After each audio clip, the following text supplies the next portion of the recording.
আমি তো এখনো খাইনি দাদা ভাই, আমি দোকানে বসে বসে কাজ করতেছি আর আমার এখনো পাক শাক হয় নাই, তাই আমি এখনো খাওয়া দাওয়া করি নাই দাদা ভাই।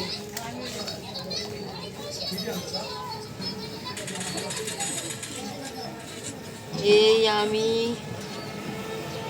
গোসল করে তেল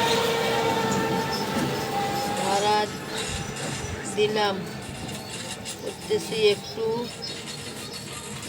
মোবাইল, আপনার লাইভ চলতে ওই জন্য চলে আসলাম।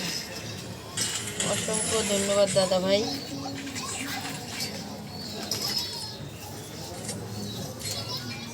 আমাদের এখানে কালকের থেকে নেট ছিল না, তাই কালকে দুপুরবেলা লাইভটা করতে পারিনি।